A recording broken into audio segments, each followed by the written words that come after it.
PM Narendra Modi के कर्तव्य पथ के उद्घाटन के बाद पहले दिन खास ड्रोन शो का आयोजन किया गया। नेताजी सुभाष चंद्र पर बने इस खास ड्रोन शो में दुनिया भर से लोग पहुंचे। इस ड्रोन शो में नेताजी सुभाष चंद्र बोस के जीवन के अलग अलग पहलुओं को दिखाया गया। बचपन की जिंदगी से लेकर उनकी कॉलेज की पढ़ाई और फिर देश की आजादी में उनके योगदान बड़ी खूबसूरती के साथ आसमान में उकेरे गए। कर्तव्य पथ पर पहले दिन दुनिया भर से आए लोगों ने ड्रोन के जरिए नेताजी की संघर्ष गाथा को देखा।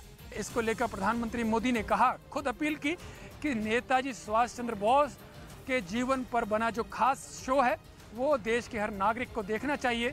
जैसे ही ड्रोन शो शुरू हुआ, हर किसी की निगाहें 10 मिनट तक आसमान की ओर टकटकी लगाई देखती रहीं। इन पलों को लोगों ने अपने मोबाइल में कैद भी किया। इंडिया गेट के ऊपर 200 से ज्यादा ड्रोन के जरिए नेताजी सुभाष चंद्र बोस की छवि बनाई गई, जिसकी रोशनी में कर्तव्य पथ का पूरा इलाका रंगारंग रोशनी में जगमगाता दिखाई दिया।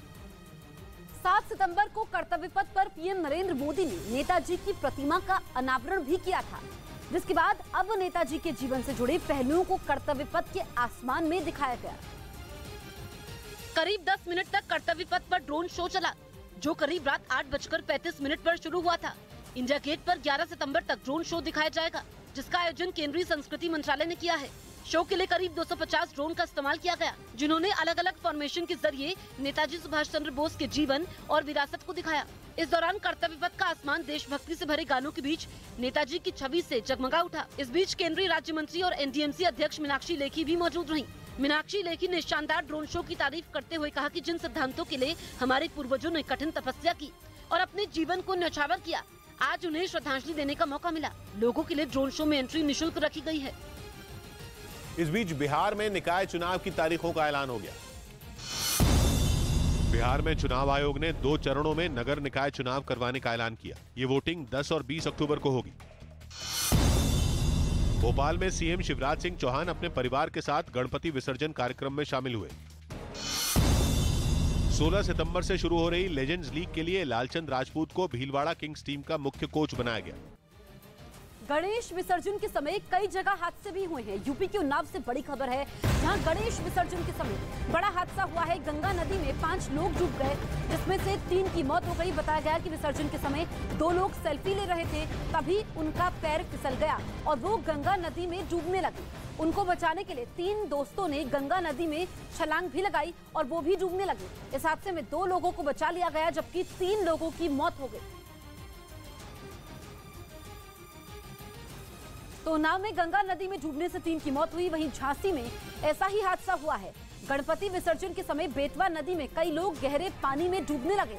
देखते ही देखते चीख पुकार मच गई। इस हादसे में एक युवक की मौत हो गई। वहीं हरियाणा के महेंद्रगढ़ में भी ऐसा ही हादसा हुआ। गणपति विसर्जन के समय नहर में 9 लोग बह गए। मौके पर तत्काल 3 लोगों को निकाल लिया गया, लेकिन 4 लोगों की नहर में डूबकर मौत हो गई।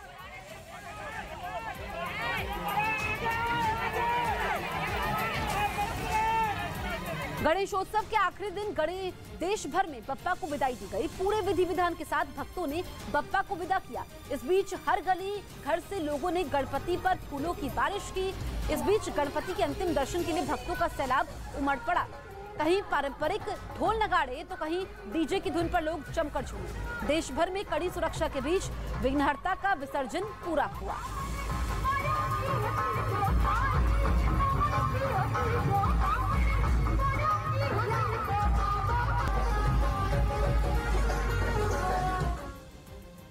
अगले बरस लौटने के वादे के साथ बप्पा आखिरकार विदा हो गए। गणेशोत्सव के 10वें दिन लोगों ने खुशी खुशी गजानन का विसर्जन किया। ढोल नगाड़ों के बीच भक्तों ने विघ्नहर्ता को विदाई दी।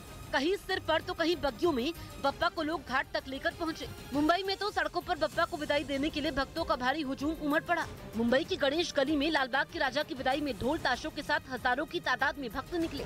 बप्पा की एक झलक पाने के लिए भक्त ललायत दिखाई दिए। हर गली हर मोहल्ले चौराहे पर फूलों की बारिश से भगवान गणेश का सत्कार किया गया। जगह जगह झांकियां भी निकाली गई। वहीं गणपति विसर्जन की तस्वीर हैदराबाद से भी सामने आई, जहां सबसे बड़ी विघ्नहर्ता गणेश की प्रतिमा का क्रेन की मदद से विसर्जन किया गया।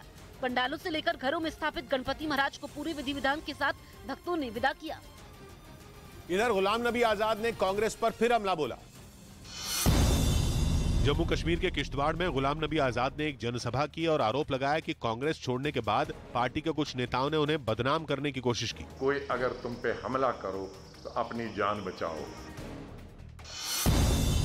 गायक हनी सिंह और उनकी पत्नी शालिनी तलवार का तलाक हो गया। बताया गया कि हनी सिंह ने समझौते के तहत 1 करोड़ का चेक दिया।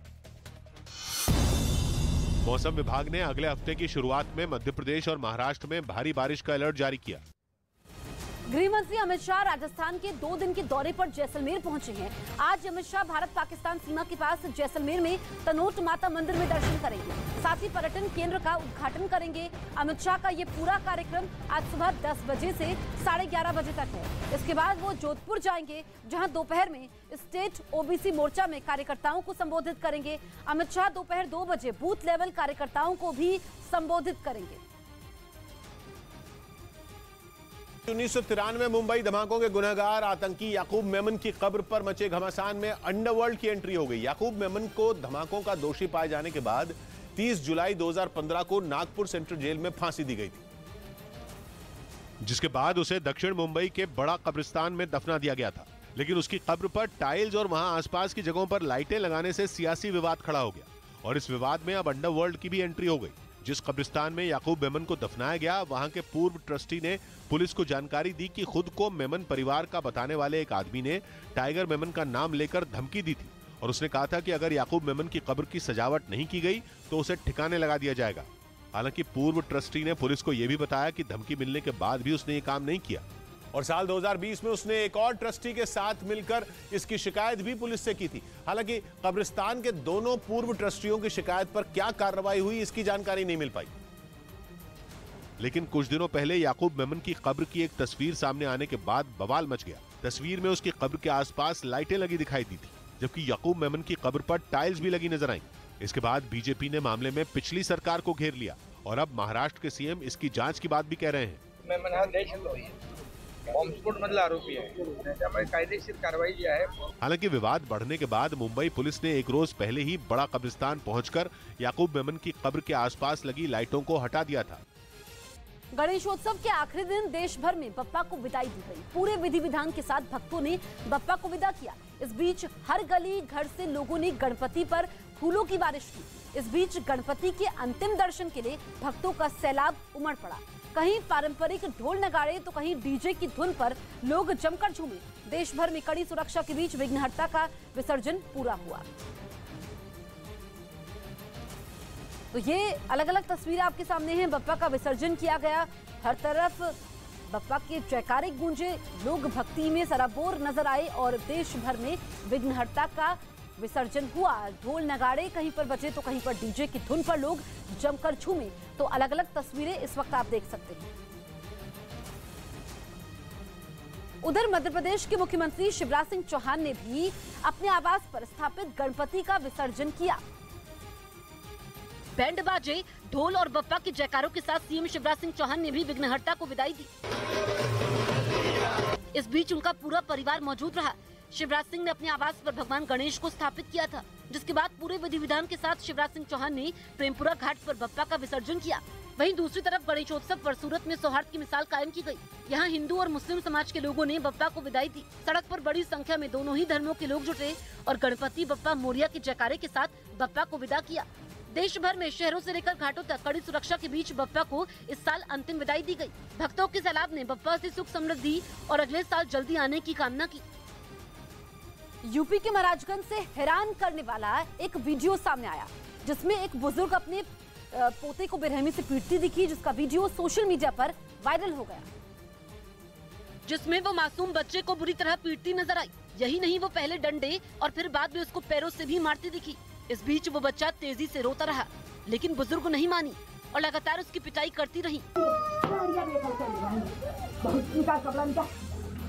हालांकि कुछ देर बच्चे की पिटाई करने के बाद उन्होंने उसे छोड़ दिया, लेकिन इसके बाद तो उन्होंने हैवानियत की सारी हदें ही पार कर दी। बच्चे को वो घर के बाहर भरे पानी में डुबोती दिखाई दी, लेकिन कुछ देर बाद उन्होंने पानी से उसे बाहर भी निकाल लिया। बुजुर्ग की बच्चे की बेरहमी से पिटाई का वीडियो सामने आने के बाद मामले की जांच तेजी से हो रही है। जानकारी के मुताबिक जिस मासूम की पिटाई उसकी दादी ने की, उसकी मां गूंगी है, जबकि पिता मंदबुद्धि है, जिसकी वजह से वो अपनी दादी के साथ ही रहता है। हिमाचल प्रदेश के कुल्लू से रोंगटे खड़े कर देने वाला एक वीडियो सामने आया, जिसमें दो ट्रकों की आपस में जोरदार टक्कर होती दिखाई दी। ये घटना वहां लगे एक सीसीटीवी कैमरे में रिकॉर्ड हो गई, जिसमें दो ट्रकों की आमने सामने से टक्कर होती नजर आई। इस घटना का जो वीडियो सामने आया उसमें एक ट्रक तेज रफ्तार से सड़क पर गुजरता दिखाई दिया, लेकिन तभी सामने से आ रहे दूसरे ट्रक से उसकी भिड़ंत हो गई। ये भिड़ंत इतनी जोरदार थी कि दोनों ट्रकों के परखचे उड़ गए, जबकि उनमें रखा सामान सड़क पर बिखर गया, जिसकी वजह से सड़क बंद हो गई। हालांकि गनीमत यह रही कि इस हादसे में सड़क किनारे खड़ी गाड़ियों को कोई नुकसान नहीं पहुंचा। इस घटना में दोनों ट्रकों के ड्राइवर बुरी तरह घायल हो गए, जिन्हें अस्पताल में भर्ती कराया गया। यूपी के फिरोजाबाद से हैरान करने वाला एक वीडियो सामने आया। वहां एक महिला रेल की पटरी पार कर रही थी, तभी अचानक से ट्रेन आ गई, जिससे वो ट्रेन के सामने आते आते बची। सामने आए सीसीटीवी में वो महिला अपने सामान के साथ रेल की पटरी पार करने की कोशिश करती नजर आई, लेकिन वो दूसरी तरफ से आने वाली ट्रेन से बिल्कुल अनजान थी और धीरे धीरे पटरी पार कर रही थी। पर जैसे ही उसने ट्रेन को अपनी तरफ आते देखा, वो डर गई और बचाने के लिए लोगों से मदद मांगने लगी, जिसके बाद वहाँ मौजूद एक रेलवे कर्मी ने तुरंत दौड़कर उसकी मदद की और उसे प्लेटफॉर्म पर ऊपर खींच लिया। महिला को उस आदमी ने जैसे ही ऊपर खींचा, पूरी रफ्तार से ट्रेन गुजर गई। अगर कुछ सेकंड भी देरी होती तो महिला की जान जानी तय थी। हालांकि रेलवे कर्मी की बहादुरी से उसकी जान बच गई। इस बीच दिल्ली में अब कॉलेज में वेतन का मुद्दा गर्मा गया। केंद्रीय मंत्री किरेन रिजिजू समेत बीजेपी के कुछ नेताओं ने एक नोटिस ट्वीट किया, जिसमें उन्होंने दिल्ली सरकार के दीनदयाल उपाध्याय कॉलेज में प्रोफेसरों के वेतन में कटौती का आरोप लगाया। ये नोटिस सामने आने पर दिल्ली यूनिवर्सिटी टीचर्स एसोसिएशन ने नाराजगी जताई और राज्य सरकार से जल्द फंड जारी करने की अपील की। आम आदमी पार्टी ने बताया कि टीचरों का वेतन राज्य सरकार की वजह से नहीं रुका है। पार्टी का दावा है कि सरकार इस कॉलेज के लिए फंड जारी कर चुकी है। कॉलेज के पास 30 करोड़ रुपए की एफडी है। इस बीच बड़ी खबर जम्मू कश्मीर से आ रही है, जहां पर सुरक्षा बल को बड़ी कामयाबी हाथ में लगी है। सुरक्षा बल ने 4 आतंकवादियों को गिरफ्तार कर लिया है। पूर्वी कश्मीर के सोपोर से इन्हें गिरफ्तार किया गया है। इनके पास से ग्रेनेड और कई हथियार बरामद हुए हैं। ये लश्कर के ओवरग्राउंड वर्कर है, तो यहाँ पर सुरक्षा बल को बड़ी कामयाबी मिली है। सोपोर में 4 आतंकी पकड़े गए हैं और जो 4 आतंकी पकड़े गए हैं ये लश्कर के बताए जा रहे हैं। इनके पास से भारी मात्रा में हथियार भी बरामद हुआ है और बड़ी साजिश को ये अंजाम देने वाले थे, जिसको नाकाम भी किया गया है। मध्य प्रदेश के सतना में पति से विवाद होने के बाद खफा पत्नी ने छलांग लगा दी, जिसे बचाने के लिए उसका पति भी पुल से नीचे कूद गया और उसे बचा लिया। लेकिन पत्नी को बचाने के बाद उसका गुस्सा 7वें आसमान पर पहुंच गया और उसने उसकी पिटाई शुरू कर दी। सामने आए वीडियो में वो अपनी पत्नी को पानी से घसीटकर बाहर निकालता दिखाई दिया, लेकिन जैसे ही वो किनारे पर पहुंचा, उसने पिटाई और तेज कर दी। इस दौरान वहां पुल के ऊपर मौजूद लोग उसे बाहर निकलने के लिए कहते रहे, अरे वही बाहर निकालना, बाहर लेके आ। लेकिन खपा वो आदमी बाहर निकलने के बजाय लगातार पिटाई करता रहा।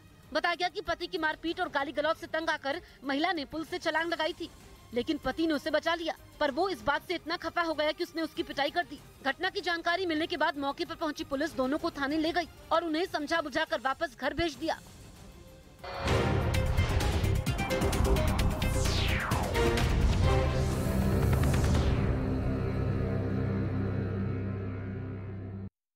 आज तक और इंडिया टीवी को पछाड़ न्यूज़ 18 इंडिया बना भारत का नंबर 1 न्यूज चैनल। देखते रहिए न्यूज़ 18 इंडिया। हमला होते ही वो जमीन पर गिर गया, जिसके बाद वहां से धुआं उठता नजर आया। इस लड़ाकू विमान के पीछे एक और सुखोई आसमान में गरजता दिखा। हालांकि इस हमले में उसे कोई नुकसान नहीं पहुंचा। बताया गया कि दोनों विमान कम ऊंचाई पर उड़ान भर रहे थे और इसी वजह से यूक्रेन की सेना को हमले का मौका मिल गया। जिस इलाके में यह हमला किया गया वहां पुतिन की सेना और जेलेंस्की की फौज के बीच पिछले कुछ दिनों से जंग तेज हो गई। रूसी सेना खार्किव पर कब्जा करने के लिए लगातार हमले कर रही है। इस बीच खबर है कि दुनिया की सबसे ताकतवर अमेरिकी सेना के लिए स्वीडन की एक कंपनी हथियार बनाएगी। रिपोर्ट के मुताबिक अमेरिका ने स्वीडन की उस हथियार बनाने वाली कंपनी से $82 मिलियन यानी भारतीय रुपयों में 650 करोड़ की डील की है, जिसके तहत स्वीडन की हथियार बनाने वाली कंपनी साब एबी अमेरिका के लिए anti tank grenade launcher Carl Gustaf बनाएगी। रिपोर्ट के मुताबिक कंधे पर रखकर चलाए जाने वाला यह हथियार भारी भरकम टैंकों को पल भर में तबाह करने की ताकत रखता है। पश्चिमी मीडिया का दावा है कि इस हथियार से यूक्रेन की सेना जंग के मैदान में रूसी सेना के छक्के छुड़ा रही है। इसका एक वीडियो भी जारी किया गया जिसमें कार्ल गुस्ताव रूस के टैंक को तबाह करता दिखा। जैसे ही ग्रेनेड गिरा, टैंक आग की भीषण लपटों में घिर गया। और रूसी टैंकों का काल माने जाने वाला यही हथियार अब अमेरिका के पास भी होगा। खबरों के मुताबिक स्वीडन अमेरिका को इसकी डिलीवरी 2024 में शुरू करेगा। कुछ रोज पहले ही यह खबर आई थी कि जंग में यूक्रेन की मदद करने की वजह से नेटो देशों के पास हथियारों की कमी हो गई और इस संगठन में अमेरिका भी शामिल है, जिसने रूस से लोहा लेने के लिए यूक्रेन की सेना को बड़ी संख्या में कंधे पर रखकर चलाए जाने वाला हथियार जैवलिन दिया था, जिसके दम पर यूक्रेन ने पुतिन की सेना को कई इलाकों से पीछे तक धकेल दिया। लेकिन कुछ दिनों पहले पश्चिमी मीडिया में यह दावा किया गया कि अमेरिका समेत नेटो के कई देशों के पास हथियार खत्म होते जा रहे हैं, क्योंकि पिछले 6 महीनों से चल रही इस जंग में नेटो देश यूक्रेन को घातक हथियारों की सप्लाई कर रहे हैं। लेकिन अब दावा किया जा रहा है कि सैन्य भंडार खाली होने की वजह से नेटो में शामिल कई देश यूक्रेन को हथियार सप्लाई करने से इनकार कर चुके हैं। उधर रूस के आक्रामक रवैये को देखकर जर्मनी ने अपने पड़ोसी देशों के साथ मिलकर एक कॉमन एयर डिफेंस सिस्टम बनाने की प्लानिंग की। जर्मनी ने तय किया है कि आने वाले सालों में वो एयर डिफेंस सिस्टम में निवेश बढ़ाएगा, क्योंकि यूक्रेन में जंग छेड़कर रूस ने यह साबित कर दिया कि वो अपने दुश्मनों को नहीं बख्शेगा और मौका मिलते ही उन पर बम और मिसाइलें बरसाएगा। माना जा रहा है कि जर्मनी इसी वजह से घबराया है। उसे पता है कि अगर रूस ने अपनी मिसाइलों की दिशा बदलकर उसकी ओर कर दी तो वो नहीं बच पाएगा, क्योंकि उसका एयर डिफेंस सिस्टम इतना मजबूत नहीं है। और इसी वजह से जर्मनी ने एक नई रणनीति बनाई है और यूरोप में एक कॉमन एयर डिफेंस सिस्टम बनाने के लिए पड़ोसी देशों से बात कर रहा है। जर्मनी के रक्षा मंत्री ने बयान दिया कि उम्मीदें ज्यादा हैं और हमें बहुत बड़ा काम करना है। जर्मनी के चांसलर पहले ही बता चुके हैं कि एयर डिफेंस सिस्टम के बहाने यूरोप के देशों को जर्मनी के साथ जुड़ने का मौका दिया जा रहा है, क्योंकि उन्हें पता है कि रूस से इस वक्त यूरोप का हर देश डर रहा है। माना जा रहा है कि यही वजह है कि जर्मनी अपनी अगुवाई में एयर डिफेंस सिस्टम बनाने की प्लानिंग कर रहा है। और वहां के अधिकारियों ने इस आइडिया को नाम दिया जर्मन शील्ड, क्योंकि ये डिफेंस सिस्टम एक ऐसा कवच होगा जो यूरोप को रूस के कहर से बचाएगा। यही नहीं, जर्मनी की दलील है कि ऐसा करने से यूरोप के देशों की नेटो में स्थिति मजबूत होगी, क्योंकि common air defence system Europe की एकता का सिंबल होगा, जिससे नेटो में यूरोप के देशों की ताकत बढ़ेगी। जर्मनी ये जानता है कि रूस ने अगर अमेरिका पर मिसाइलें दागी या हमला किया तो उसका सामना कर लेगा, क्योंकि अमेरिका का मिसाइल डिफेंस सिस्टम अकेले रूस का जवाब देने के काबिल है। अमेरिका का मिसाइल डिफेंस सिस्टम इस तरह डिजाइन किया गया है कि वो पूरे देश को किसी भी हवाई हमले से बचा सकता है, फिर चाहे उस पर बैलिस्टिक मिसाइलें ही क्यों न दागी जाएं। लेकिन जर्मनी का डिफेंस सिस्टम इतना मजबूत नहीं है। जर्मनी इसी वजह से एक ताकतवर एयर डिफेंस सिस्टम बनाने पर फोकस कर रहा है। यही नहीं, उसने अपने पड़ोसी देशों को बताया कि यह तरीका आसान है और इसमें कम खर्च आएगा।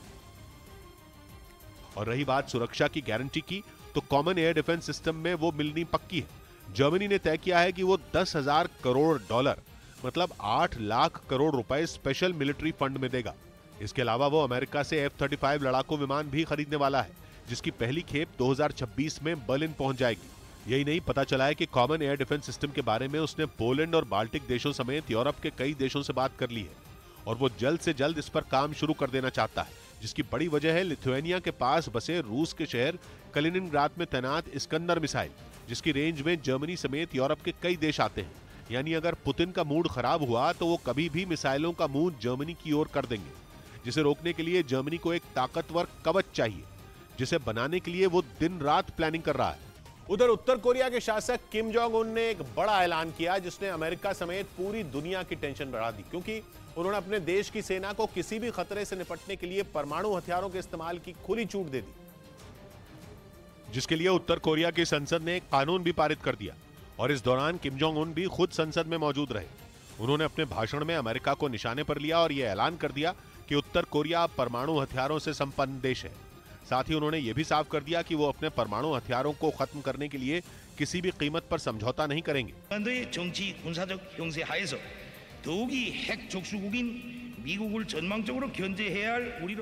इस ऐलान के साथ ही किम ने परमाणु हथियारों के इस्तेमाल के लिए नया कानून भी बना दिया, जिसके तहत उत्तर कोरिया की सेना अपने शासक या खुद पर किसी भी तरह का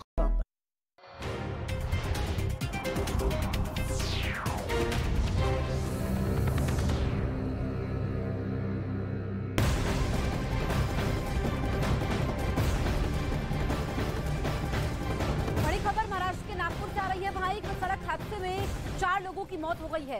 कार और बाइक में जोरदार टक्कर होती है, जिसमें 4 लोगों की मौत हो जाती है। ये बड़ी खबर हम आपको बता रहे हैं और दुखद खबर। दरअसल ब्रिज से टकराने की वजह से यह हादसा होता है। तो महाराष्ट्र के नागपुर में यह बड़ा हादसा हुआ और शुरुआती जानकारी के मुताबिक ये रफ्तार की वजह से, रफ्तार काफी ज्यादा तेज थी, जिस वजह से यह हादसा होता है और 4 लोगों की मौत हो जाती है। दरअसल जब टक्कर होती है बाइक के साथ, तो उसके बाद पुल से नीचे लोग गिर जाते हैं और इस हादसे में उनको जान गंवानी पड़ती है। कार और बाइक में ये जोरदार भिड़ंत होती है।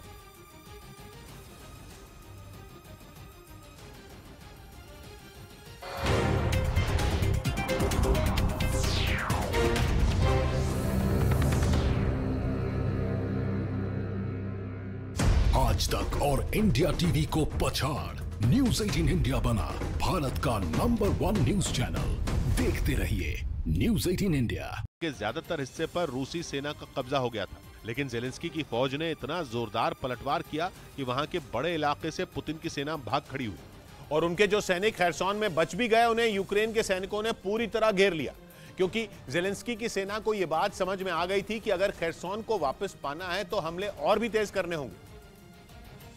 और उन्होंने ऐसा किया भी। यूक्रेन की सेना ने खैरसोन में बचे कुचे रूसी सैनिकों को खदेड़ने के लिए अपनी पूरी ताकत झोंक दी। वहां दोनों सेनाओं के बीच भीषण जंग छिड़ गई। पश्चिमी देशों से मिले हथियारों की मदद से यूक्रेन के सैनिकों ने रूसी सेना के ऊपर ताबड़तोड़ हमला बोल दिया। यूक्रेन ने दावा किया कि पिछले 6 महीने से जंग लड़ रहे रूसी सैनिक बुरी तरह थक चुके थे। वो यूक्रेन के इतने भीषण हमलों के लिए तैयार नहीं थे और इसी वजह से उनमें कई सैनिक खैरसोन में बनाए गए कई रूसी कमांड पोस्ट को छोड़कर पीछे हट गए। यूक्रेन ने दावा किया कि इन हमलों में उसकी सेना ने रूस के हथियारों के कई ठिकानों को तबाह कर दिया और खैरसोन के ज्यादातर हिस्सों को रूसी सेना के कब्जे से आजाद करा लिया गया।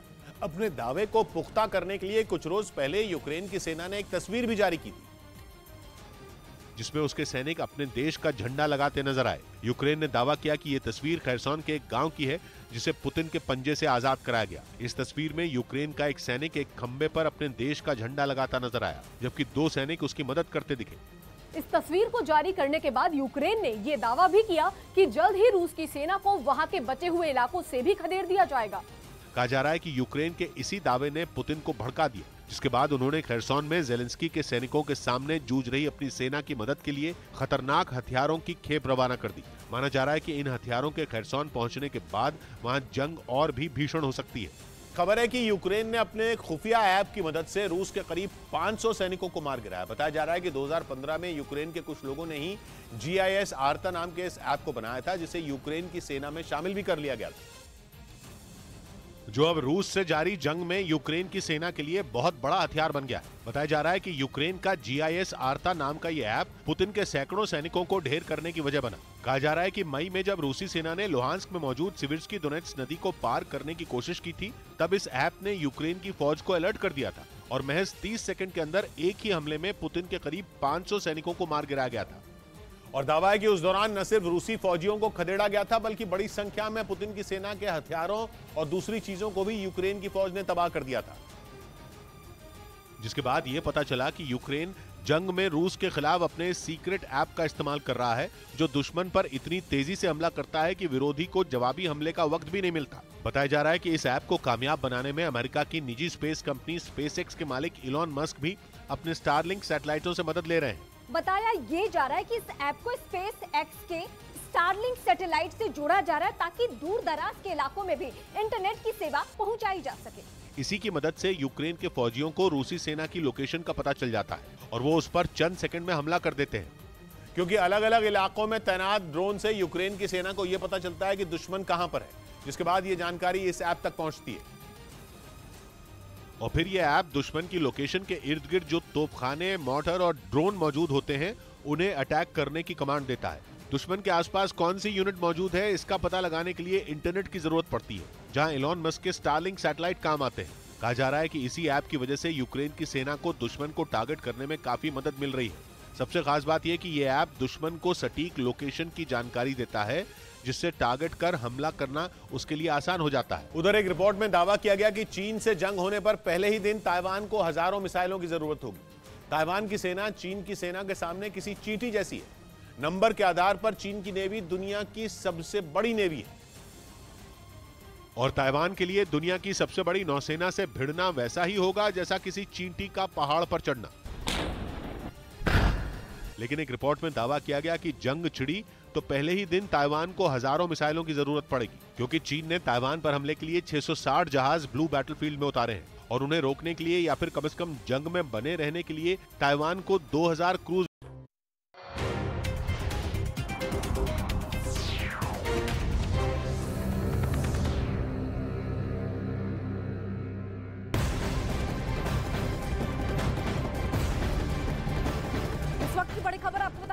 मंगोलपुरी में कल शाम चाकू मारकर हुई एक छात्र की हत्या का वीडियो सामने आया है। इस वीडियो में हमलावर छात्र पर चाकू से हमला करता दिखाई दिया।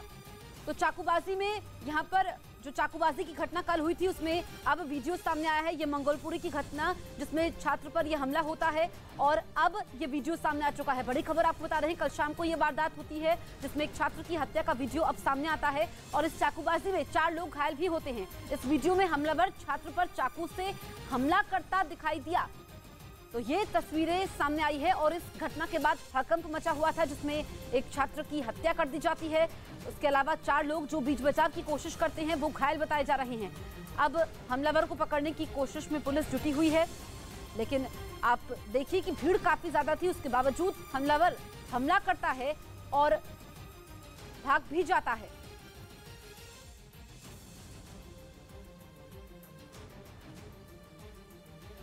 पालतू कुत्तों के हमलों का एक मामला महाराष्ट्र के रायगढ़ जिले से भी सामने आया। एक हाउसिंग सोसाइटी की लिफ्ट में खाना डिलीवर करने आए एक युवक के प्राइवेट पार्ट्स पर एक कुत्ते ने अचानक हमला कर दिया, जिससे वो युवक बुरी तरह जख्मी हो गया। महाराष्ट्र के रायगढ़ जिले के पनवेल में भी पालतू कुत्ते का हमला एक हाउसिंग सोसाइटी की लिफ्ट में ही हुआ। लिफ्ट में फूड डिलीवरी ऐप का एक कर्मचारी पहले से मौजूद था। लिफ्ट का दरवाजा खुला और वो बाहर निकलने की कोशिश करने लगा। तभी उसे एक आदमी अपने पालतू कुत्ते के साथ दिखा। कुत्ते से डरकर उस कर्मचारी ने पांव पीछे खींच लिए और बाहर नहीं निकला। तभी कुत्ते का मालिक भी कुत्ते के साथ लौटने लगा ताकि वो कर्मचारी लिफ्ट से बाहर निकल पाए। कुत्ता लौटता हुआ दिखा तो कर्मचारी लिफ्ट से निकलने लगा, लेकिन उसी वक्त कुत्ता एक झटके से पलटा और हमला कर दिया। कर्मचारी के प्राइवेट पार्ट्स पर कुत्ते ने ऐसा हमला किया कि वो दर्द से कराहने लगा।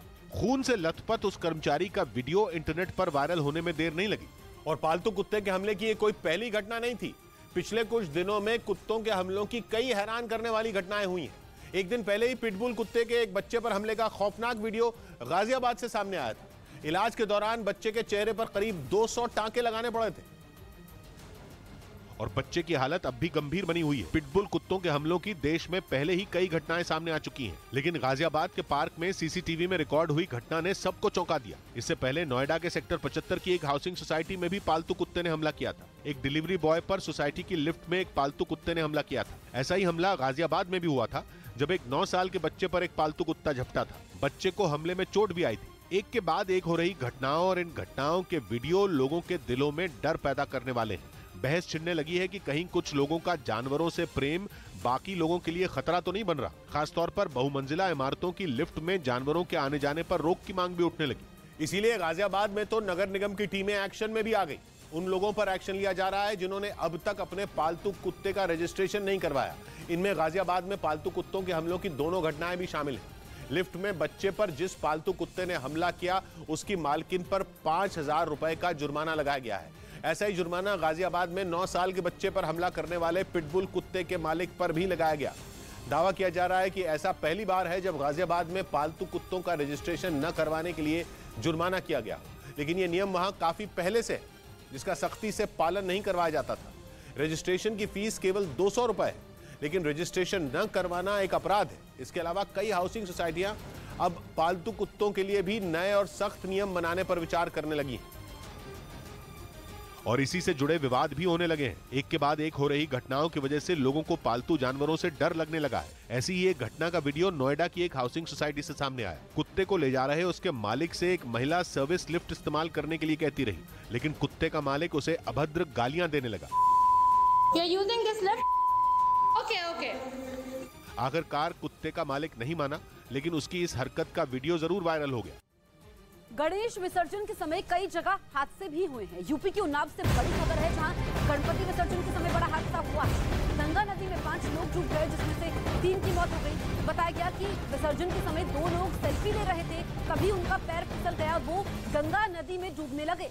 उनको बचाने के लिए 3 दोस्तों ने गंगा नदी में छलांग लगा दी और वो भी डूबने लगे। इस हादसे में 2 लोगों को बचा लिया गया, जबकि 3 लोगों की मौत हो गई। तो गंगा नदी में 5 लोग डूबे, जिसमें जानकारी ये मिली है कि 3 लोगों की मौत हो गई। यूपी के उन्नाव में ये बड़ा हादसा होता है। दरअसल गणपति विसर्जन के समय यह हादसा होता है और अलग अलग इलाकों से इस तरह की तस्वीरें सामने आई। उन्नाव में गंगा नदी में डूबने से 3 की मौत हुई, तो अगर हम बात करें झांसी की तो वहां पर भी ऐसा ही हादसा हुआ। 3 तस्वीरें आपके सामने हैं। झांसी में गणपति विसर्जन के समय बेतवा नदी में कई लोग गहरे पानी में डूबने लगे। देखते ही देखते चीख पुकार मच गई। इस हादसे में एक युवक की मौत हो गई। वहीं हरियाणा के महेंद्रगढ़ में भी ऐसा ही हादसा हुआ। गणपति विसर्जन के समय नहर में 9 लोग बह गए। मौके पर तत्काल 3 लोगों को निकाल लिया गया, लेकिन 4 लोगों की नहर में डूबकर मौत हो गई। तो 3 तस्वीरें आपके सामने हैं उन्नाव, झांसी और महेंद्रगढ़ की। यहाँ पर विसर्जन के समय हादसा होता है। उन्नाव में 3 लोग डूब जाते हैं। अगर हम झांसी की बात करें तो विसर्जन के समय यहाँ पर 2 लोग डूब जाते हैं। वहीं महेंद्रगढ़ में भी इस तरह का हादसा होता है। दरअसल 4 लोगों की मौत हो जाती है नहर में, 9 लोग बह जाते हैं। मुंबई में लालबाग के राजा की विदाई के समय भारी भीड़ दिखी। मुंबई में लालबाग के राजा का विसर्जन हो रहा है तो भारी भीड़ दिखाई दे रही है। लोगों का हुजूम है। गणपति बप्पा मोरिया के नारे यहाँ पर गूंज रहे हैं। लालबाग के राजा के दर्शन करने के लिए देश भर के अलग अलग इलाकों से लोग यहाँ पर पहुंचते हैं और जब लालबाग के राजा को विदाई दी जा रही है तो लोगों का हुजूम है, जनसैलाब वहां पर देखने को मिल रहा है। ये विघ्नहर्ता का विसर्जन यहाँ पर हो रहा है और लालबाग के राजा काफी मशहूर भी हैं। ऐसे में अलग अलग इलाकों से लोग पहुंचते हैं। तो ये तस्वीरें आप देख सकते हैं। मुंबई में लालबाग के राजा की विदाई के समय भारी भीड़ दिखाई दे रही है। मुंबई में लालबाग के राजा का विसर्जन हो रहा है। तो सीधी तस्वीरें इस वक्त आप देख रहे हैं और ये दृश्य अलौकिक होता है, मंत्रमुग्ध करने वाला होता है।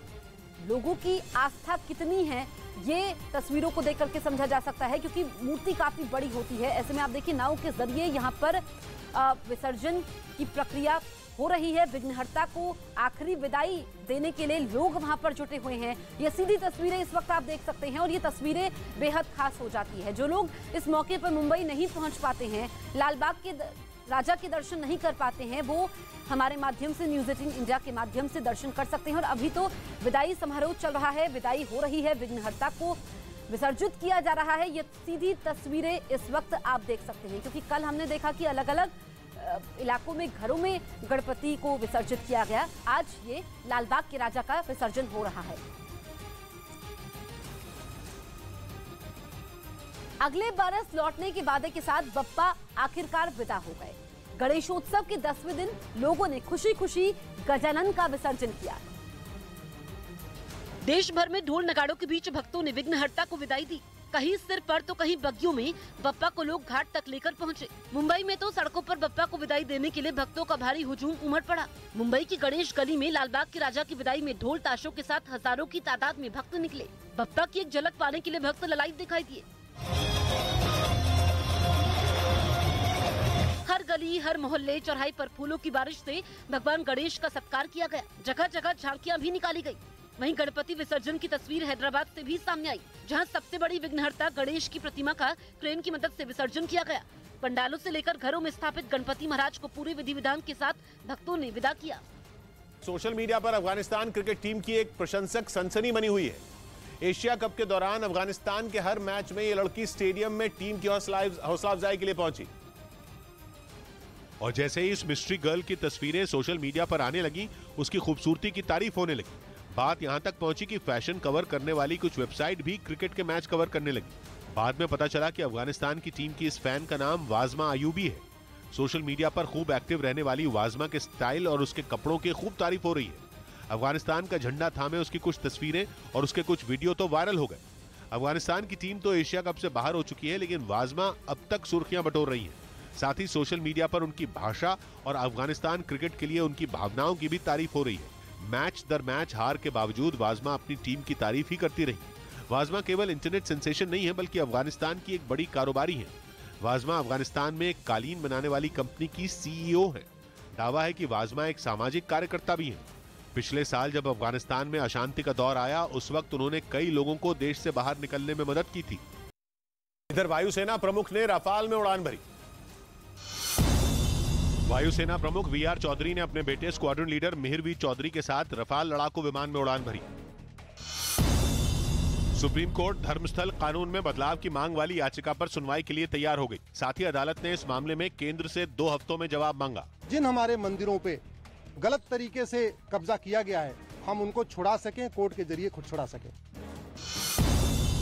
जैवलिन थ्रोअर नीरज चोपड़ा ने 88.44 मीटर के बेस्ट थ्रो के साथ डायमंड लीग का खिताब अपने नाम कर लिया। इसी के साथ वो पहले ऐसे भारतीय एथलीट बन गए जिन्होंने इस बड़ी प्रतियोगिता में पहला स्थान हासिल किया। हम एक एथलेटिक्स को और बढ़ावा दे सकते हैं अपने देश में। ब्रिटेन के किंग चार्ल्स ने ब्रिटेन की जनता को संबोधित किया। संबोधन के समय भावुक हुए किंग चार्ल्स महारानी एलिजाबेथ को किंग चार्ल्स ने याद किया, उन्हें श्रद्धांजलि भी अर्पित की। तो अपने संबोधन में प्रिंस चार्ल्स ने कहा कि महारानी ने अपनी जिंदगी ब्रिटेन के लोगों के लिए समर्पित की। दरअसल भावुक नजर आए प्रिंस चार्ल्स। संबोधन उनका था जिसमें काफी संख्या में जो लगातार लोग हैं वो क्योंकि पैलेस के बाहर इकट्ठा हो रहे हैं। शोक की लहर है पूरे ब्रिटेन में और ऐसे में जब ब्रिटेन के किंग चार्ल्स ने जनता को संबोधित किया तो वो भी भावुक नजर आए। ये है ब्रिटेन के नए सम्राट किंग चार्ल्स। किंग चार्ल्स ने पहली बार ब्रिटेन को संबोधित किया। इस बीच वो महारानी एलिजाबेथ को याद कर भावुक हो गए। कई बार उन्होंने अपनी मां को याद किया। She made sacrifices for duty. Her dedication and devotion to sovereign never wavered. Maharaja Charles ने महारानी एलिजाबेथ के निधन पर दुख जाहिर किया, श्रद्धांजलि भी अर्पित की। संबोधन के समय किंग चार्ल्स ने इस बात पर भी जोर दिया कि वो इस पद पर रहते हुए संविधान की रक्षा करेंगे। I too now solemnly pledge myself, throughout the remaining time God grants me, to uphold the constitutional principles at the heart of our nation. King Charles ने ब्रिटेन की नई पीएम लिज ट्रस से भी मुलाकात की। खबर है कि किंग चार्ल्स ने बकिंगम पैलेस में मौजूद अपने खास लोगों और पीएम ट्रस के साथ क्वीन के अंतिम संस्कार की तैयारियों को लेकर बात की। बता दें कि क्वीन एलिजाबेथ के निधन से ब्रिटेन में शोक की लहर है। महारानी को श्रद्धांजलि देने वालों का तांता लगा हुआ है। हैदराबाद में गणेश उत्सव के कार्यक्रम में पहुंचे असम के मुख्यमंत्री हेमंत बिश्व शर्मा के मंच पर हंगामा हो गया। पता चला कि हंगामा हेमंत बिश्व शर्मा के मंच पर पहुंचने के कुछ ही समय बाद हुआ और उनका भाषण होना बाकी था। लेकिन उससे पहले ही एक शख्स ने मंच पर हंगामा कर दिया। मंच पर हेमंत के बगल में खड़े एक संत भाषण दे रहे थे। तभी पीछे से गुलाबी गमछा पहने एक शख्स अचानक पहुंचा और उसने माइक छीन लिया और हेमंत बिश्व शर्मा से कुछ कहने लगा।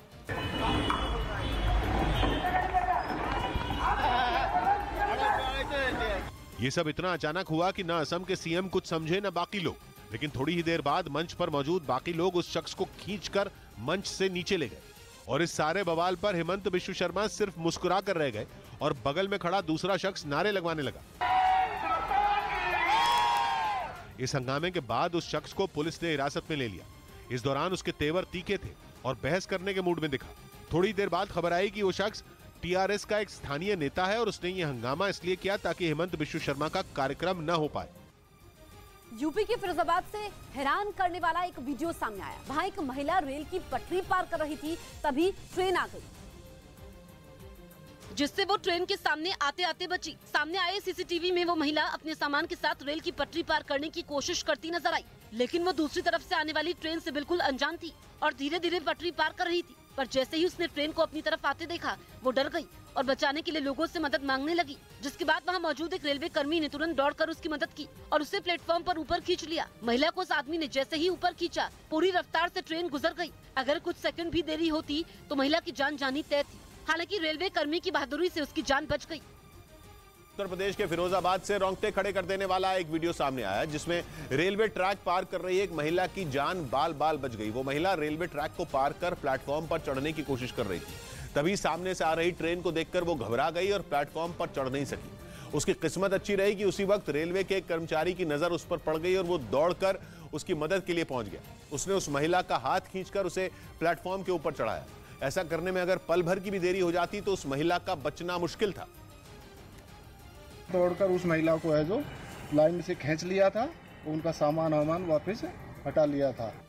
इधर जम्मू के कॉलेज में पाकिस्तान के समर्थन में नारेबाजी छात्रों को महंगी पड़ी। जम्मू में एक सरकारी कॉलेज के उन छात्रों को हॉस्टल खाली करने का आदेश जारी कर दिया गया जिन पर पाकिस्तान क्रिकेट टीम के समर्थन में नारेबाजी करने का आरोप लगा था। उत्तर प्रदेश में अब सभी अस्पतालों, डिस्पेंसरियों और डॉक्टरों के नाम हिंदी के साथ उर्दू भाषा में भी लिखे जाएंगे। राज्य के स्वास्थ्य निदेशक ने इस बारे में सभी चीफ मेडिकल ऑफिसरों को निर्देश जारी कर दिए। एशिया कप में मैच के दौरान भिड़े पाकिस्तान के क्रिकेटर आसिफ अली और अफगानिस्तान के गेंदबाज फरीद अहमद पर आईसीसी ने कार्रवाई की। इन दोनों पर मैच फीस का 25% जुर्माना लगाया गया।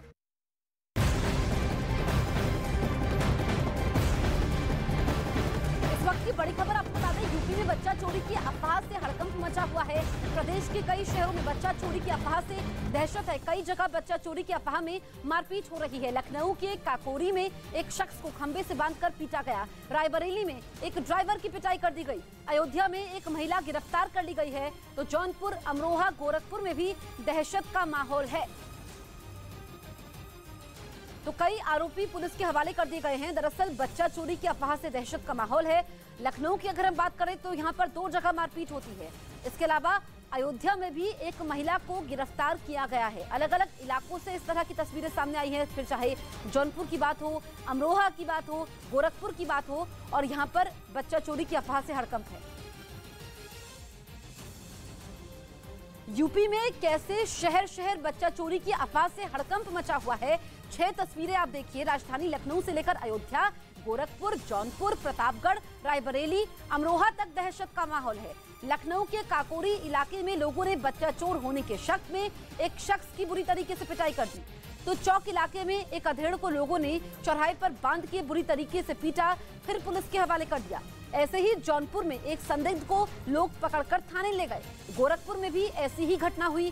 तो प्रतापगढ़ में खेत में बैठी आधा दर्जन महिलाओं को गांव वालों ने जमकर पीटा। वहीं अमरोहा में बच्चा चोरी के शक में महिलाओं ने एक युवती की पिटाई कर दी। सीरिया के इदलिब में रूस के 4 लड़ाकू विमानों ने ताबड़तोड़ बमबारी की, जिसमें 7 लोगों की मौत हो गई। इदलिब को सीरिया के विद्रोही लड़ाकों का आखिरी मजबूत गढ़ माना जाता है और उन्हें वहां से उखाड़ फेंकने के लिए पुतिन सीरिया के राष्ट्रपति बशर अल असद का पूरा साथ दे रहे हैं। यहां तक कि वो सीरिया के विद्रोहियों के खात्मे के लिए यूक्रेन से जंग के बीच भी वहां हमले करने से चूक नहीं रहे। और एक बार फिर उनके लड़ाकू विमान सीरिया के इदलिब प्रांत में गरजे। दावा किया गया कि रूस के विमानों ने वहां इतनी जोरदार बमबारी की कि एक बड़ा इलाका खंडहर में तब्दील हो गया।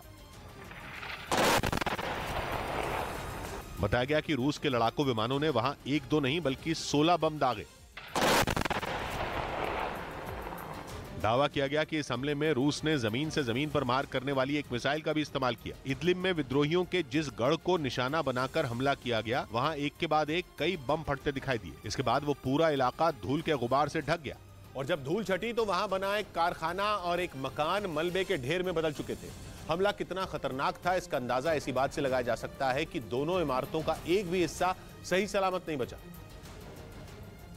क्योंकि बमों के हमले और मिसाइल की मार ने उन्हें पत्थरों के बड़े बड़े टुकड़ों में बदल दिया। वहां खड़ी एक कार भी धमाके की वजह से पूरी तरह बर्बाद हो गई। इस हमले की खबर मिलते ही विद्रोहियों के इलाके में काम करने वाली सीरिया सिविल डिफेंस की टीम वहां पहुंची और उसने रेस्क्यू का काम शुरू कर दिया। सिविल डिफेंस के लोगों ने दावा किया कि रूस के इस हमले में 7 लोगों की मौत हो गई, जबकि 12 से ज्यादा लोग घायल हो गए। बताया गया कि मलबे से निकाले गए घायलों में कई बच्चे भी शामिल थे जो रूस के हमले का शिकार हो गए। लेकिन ये पहली बार नहीं है जब रूस ने बशर अल असद का साथ देते हुए सीरिया में विद्रोहियों पर हमले किए।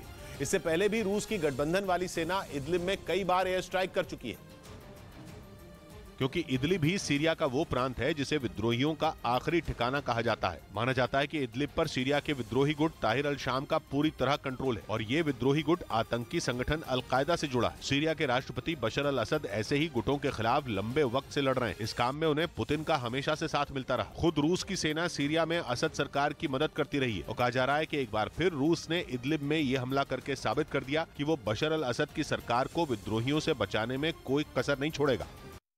कोलकाता में भारी मात्रा में ड्रग्स पकड़े गए। गुजरात एटीएस ने कोलकाता में बड़ी कार्रवाई की और वहां कबाड़ से भरे कंटेनर से 200 करोड़ के ड्रग्स पकड़ने का दावा किया। सुबह रायपुर में आरएसएस की बैठक होगी, जिसमें आरएसएस प्रमुख मोहन भागवत और बीजेपी अध्यक्ष जेपी नड्डा समेत कई नेता मौजूद रहेंगे। इस बैठक के लिए रायपुर पहुंचे नड्डा ने एयरपोर्ट से बीजेपी दफ्तर तक रोड शो भी किया। दिल्ली यूनिवर्सिटी समेत देश भर के केंद्रीय विश्वविद्यालयों में दाखिले के लिए हुई परीक्षा के नतीजे 15 सितंबर तक घोषित कर दिए जाएंगे।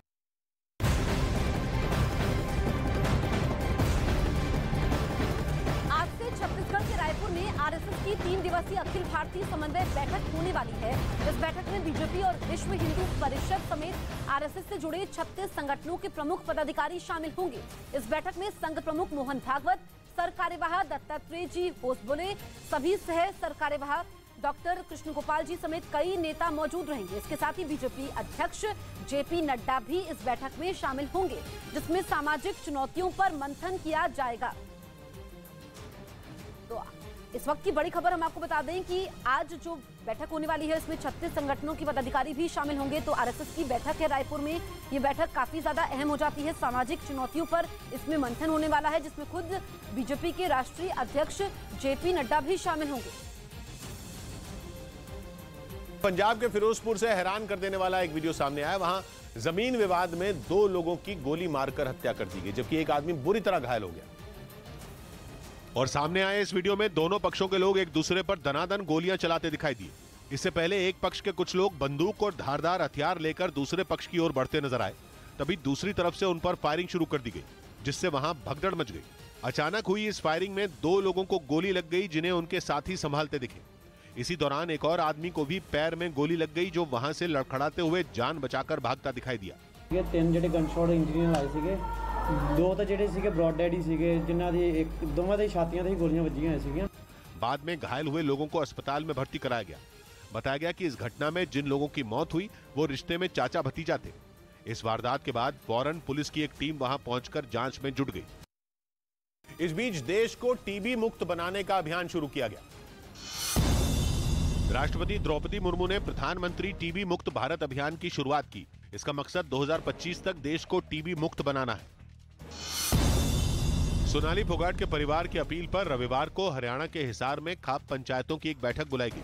बताया गया कि इस बैठक में सोनाली मौत मामले की जांच सीबीआई से करवाने का मुद्दा उठाया जा सकता है। पाकिस्तान क्रिकेट बोर्ड ने अगले महीने होने वाले T20 विश्व कप के लिए ऑस्ट्रेलिया के पूर्व क्रिकेटर मैथ्यू हेडन को टीम का मेंटोर बना दिया। वो पिछले साल T20 विश्व कप के दौरान भी ये जिम्मेदारी निभा चुके हैं। मध्य प्रदेश की पूर्व मुख्यमंत्री उमा भारती ने गरबा में एंट्री को लेकर बड़ा बयान दिया है। उन्होंने कहा कि जिनको दुर्गा मां में आस्था है उन्हीं को गरबा में एंट्री मिलनी चाहिए। जो लोग जय माता जी नहीं बोलते या जो जयकारे नहीं लगाते हैं उन्हें गरबा में प्रवेश नहीं करना चाहिए। तो ये बयान उमा भारती ने दिया है। गरबा में एंट्री को लेकर के उन्होंने बयान दिया है कि जिनके मन में आस्था है वही जाए, जय माता दी नहीं बोलने वाले ना जाएं।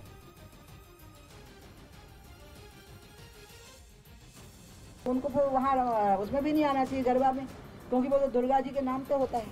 या तो दुर्गा माता की जय बोलें पहले, फिर जाएं और तो गरबा में शामिल हों।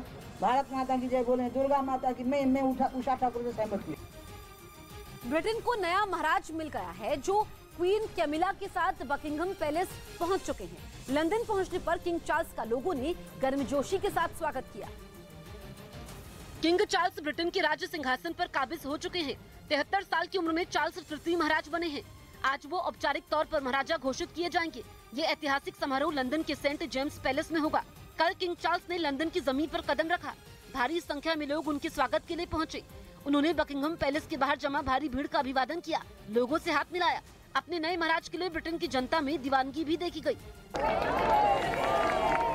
किंग चार्ल्स भी जनता से दिल खोलकर मिले। उनके साथ क्वीन कंसोर्ट कैमिला भी थी। उधर जनता के उत्साह के बीच शाही जोड़ा अपने नए घर बकिंघम पैलेस पहुंचा। यहाँ आपको बता दें कि बकिंघम पैलेस साल 1837 से ही ब्रिटिश राजघराने का आधिकारिक घर है। किंग चार्ल्स अब ब्रिटेन के अलावा 14 कॉमनवेल्थ देशों के राजा होंगे। अब राजा के पास देश में सरकार की नियुक्ति को लेकर शक्तियाँ होंगी। गौरतलब है कि ब्रिटेन में अब कई बदलाव होंगे। ब्रिटिश राष्ट्रगान में अब क्वीन की जगह किंग शब्द का इस्तेमाल किया जाएगा। नोटों और सिक्कों पर भी नए राजा चार्ल्स की तस्वीरें होंगी। यूक्रेन की तरफ से एक वीडियो जारी किया गया, जिसमें खार्किव के एक इलाके में रूस के सुखोई लड़ाकू विमान को मार गिराया गया। यह हमला उस वक्त किया गया जब रूस के 2 फाइटर जेट उस इलाके में मिसाइलें बरसा रहे थे, जिन्हें जेलेंस्की के सैनिकों ने निशाने पर ले लिया। यूक्रेन का दावा है कि जमीन से हवा में मार करने वाली उसकी घातक मिसाइल ने रूस के एक सुखोई विमान का काम तमाम कर दिया।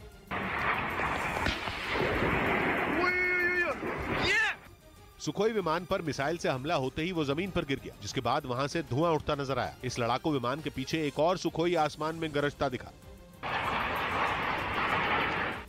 हालांकि इस हमले में उसे कोई नुकसान नहीं पहुंचा। बताया गया कि दोनों विमान कम ऊंचाई पर उड़ान भर रहे थे और इसी वजह से यूक्रेन की सेना को हमले का मौका मिल गया। जिस इलाके में यह हमला किया गया वहां पुतिन की सेना और जेलेंस्की की फौज के बीच पिछले कुछ दिनों से जंग तेज हो गई। रूसी सेना खार्किव पर कब्जा करने के लिए लगातार हमले कर रही है।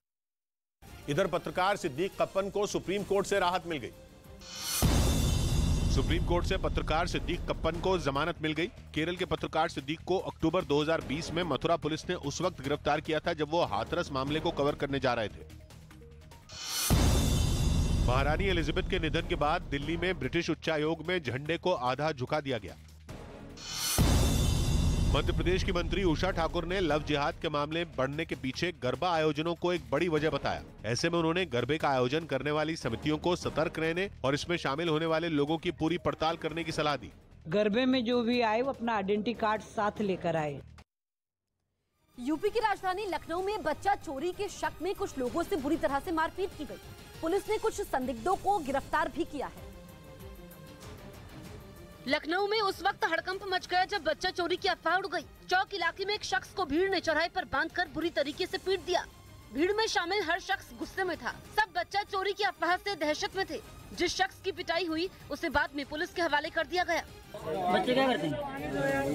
बच्चे को यार बच्चे को यार बच्चे को लौटाते हैं, काट देते काट देते।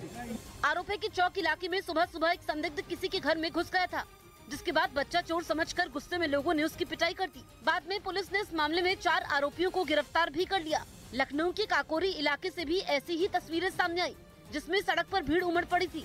बच्चा चोरी के शक में एक संदिग्ध की बुरी तरह से पिटाई कर दी गई। जिस संदिग्ध की पिटाई की गई वो दिमागी तौर पर बीमार था। अफवाह फैलाकर इस तरह का कृत्य करने वाले व्यक्तियों के विरुद्ध नियमानुसार कानूनी कार्रवाई की जा रही है। उत्तर प्रदेश पुलिस की तरफ से साफ निर्देश है कि अगर झूठे आरोपों में किसी के साथ मारपीट हो रही है तो उसके खिलाफ कार्रवाई की जाएगी। हालांकि अभी तक किसी बच्चा चोर गैंग की बात सामने नहीं आई है, लेकिन इन घटनाओं से पुलिस की परेशानी जरूर बढ़ गई है। उत्तर प्रदेश के वाराणसी से हैरान करने वाला एक मामला सामने आया। वहां कुछ बदमाशों ने एक बियर बार में जमकर तोड़फोड़, जिनकी ये हरकत वहां लगे सीसीटीवी कैमरे में रिकॉर्ड हो गई, जिसमें करीब 10-12 बदमाश हाथों में डंडे लिए बियर बार के सामने खड़े दिखाई दिए, जिनमें एक ने आगे बढ़कर बार में लगे कांच को चकनाचूर कर दिया और फिर उसके साथी भी पत्थर और लाठियां लेकर टूट पड़े। बार मालिक ने आरोप लगाया कि बदमाश बार बंद होने के बाद शराब की मांग कर रहे थे, जिसके पूरा न होने पर उन्होंने तमाशा किया। 11:30 बजे बंद हो गया था पूरा बार। उसके बाद कुछ लोग आए, 4-5-6 लोग, ये बात दारू मांगने लगे। घटना की जानकारी मिलने के बाद पुलिस की एक टीम वहां पहुंची, जिसने बार मालिक की शिकायत पर कुछ आरोपियों को गिरफ्तार भी कर लिया। अभी 3 मुलजिमान की गिरफ्तारी की गई है। पुलिस की टीमें बनाई जा रही हैं। दावा किया गया कि इस हमले के वक्त बार के अंदर 2 कर्मचारी भी मौजूद थे, जिन्हें काफी चोट आई।